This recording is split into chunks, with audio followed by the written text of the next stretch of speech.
Assalamualaikum warahmatullahi wabarakatuh. Perkenalkan Ibu, nama saya Irmi. Saya dari BPPMP Provinsi Jawa Barat. Kegiatan ini tujuannya adalah saya untuk memanage kegiatan implementasi transformasi satuan pendidikan. Dan Ibu mohon untuk memperkenalkan diri. Nama saya Irma Sulfiani, saya Kepala SPP Negeri 1 Pasawahan, bertugas di SPP Negeri 1 Pasawahan pada bulan Oktober tahun 2022. Mohon izin Ibu barangkali mengganggu waktu Ibu ya, ini wawancara kurang lebih baik. Yang pertama mungkin Ibu untuk profil ya Bu ya, visi misi sekolah ini apa? Visi sekolah itu berdasarkan hasil kemarin sebagai guru dan mahasiswa, jadi kami harus menjadi terwujudnya peserta didik yang beriman, bertakwa, berakhlak berkarimah, berprestasi dan cinta lingkungan.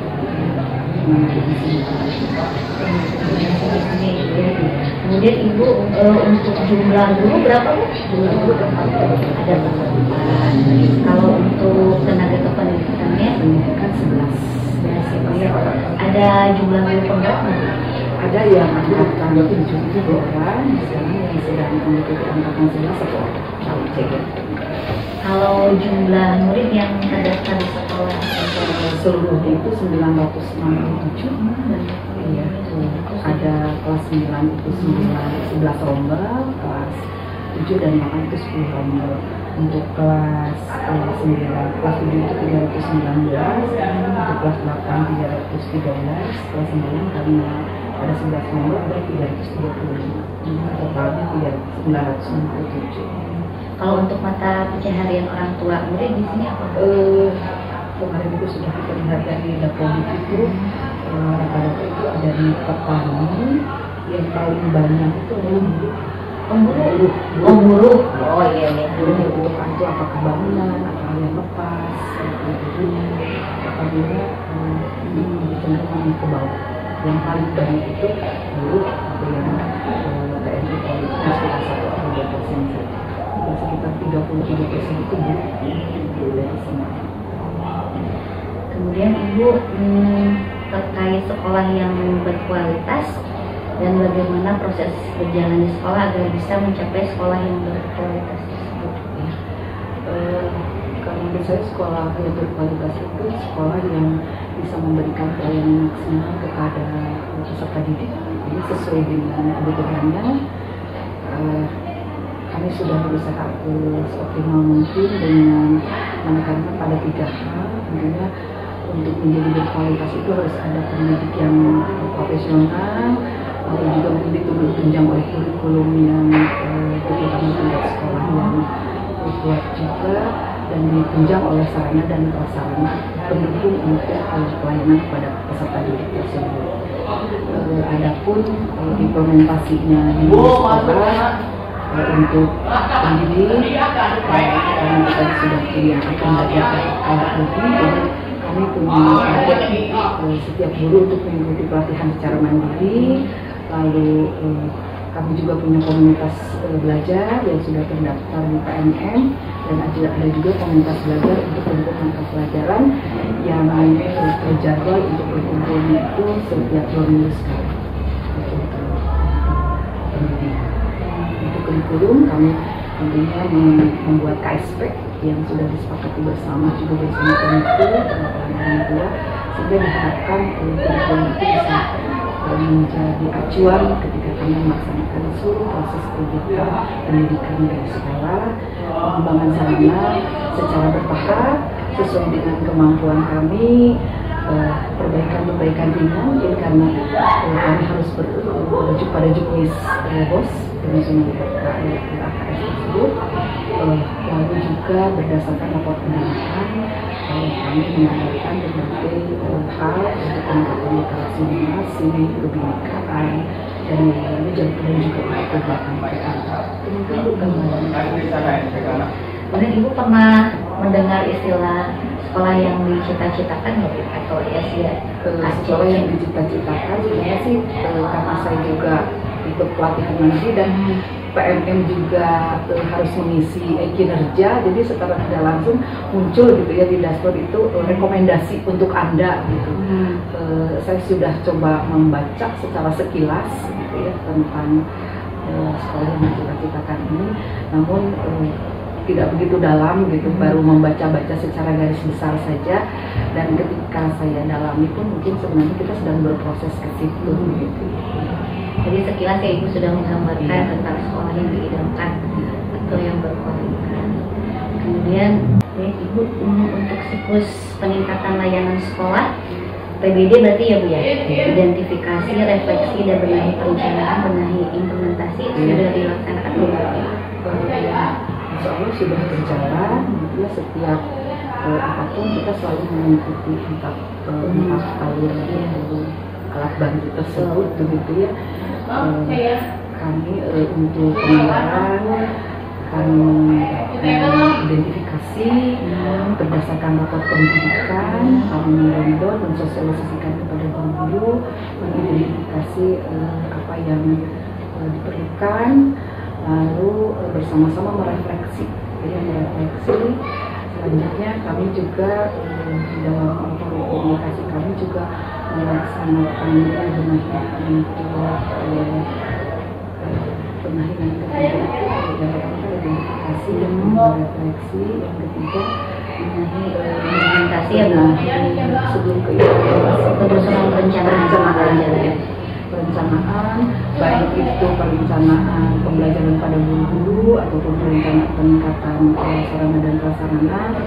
Kami juga bekerja sama dengan guru-guru dan Kohasek tentunya untuk merencanakan dan diimplementasikan dalam bentuk anggaran secara bertahap. Kalau di dalam anggaran, kalau di dalam pembelajaran tentunya ada target semacam rencana tindak lanjut gitu ya. Setiap guru punya targetnya masing-masing, terutama di rumpun pelajaran. Kalau terlalu individual, kadang-kadang ini juga bingung Bu ya, sehingga kelompok terkecil dari kelompok guru kami ada di grup tingkat rumpun mata pelajaran, diimplementasikan. Lalu selanjutnya kalau sudah dilaksanakan, kami berkumpul kembali, nanti kembali mengkaji, merefleksikan karena siklus gitu, kita kembali lagi menentukan tindak lanjut selanjutnya. Walaupun mungkin setiap sekolah punya waktu yang berbeda Bu, tapi insya Allah kami berusaha untuk mencapai sekolah ideal yang dicita-citakan itu, walaupun mungkin tidak secepat seperti sekolah-sekolah penggerak dan yang lainnya, tapi usaha itu ada. Kemudian Ibu memetakan kebutuhan peningkatan PTK potensi agar mampu melaksanakan kebaikan layanan. Ya, dipetakan sesuai dengan kebutuhannya masing-masing.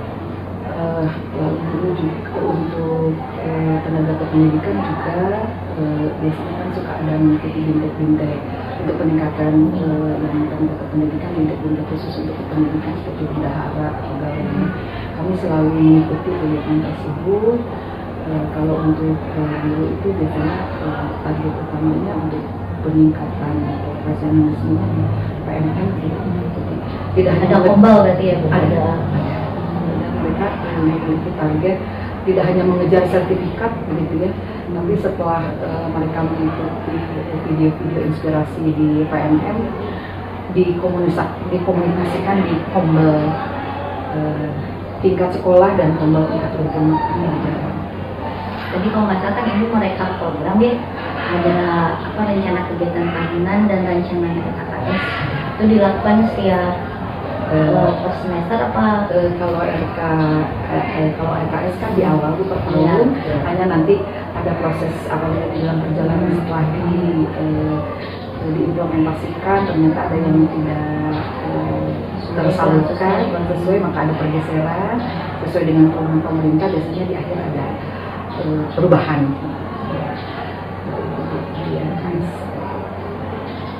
Misalnya di SMP 1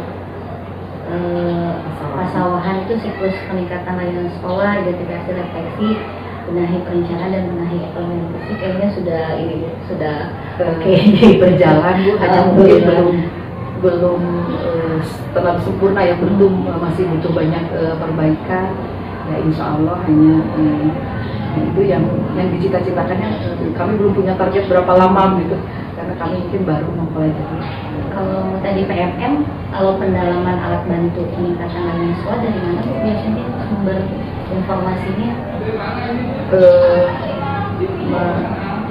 Kalau maksudnya PMM ya, dari PMM, jadi guru-guru itu ikut pelatihan mandiri, lalu mereka ikut download rapor pendidikan itu sekolah kan mendownload ya, lalu disebarkan ke rekan-rekan guru, dan bahkan untuk posternya itu kita kirimkan ke orang tua.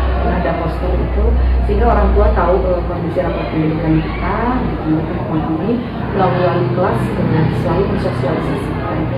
Lalu berdasarkan target-target yang setelah menganalisis rapor pendidikan, target-target dari pelatihan mandiri juga dulu terdata gitu Bu.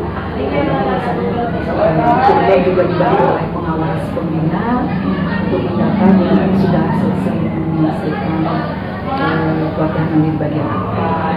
Lalu ketika misalnya kami harus ada hal yang harus inklusif itu, kami juga membuatnya sampai pada aksi nyata. Dari sosial media juga ya?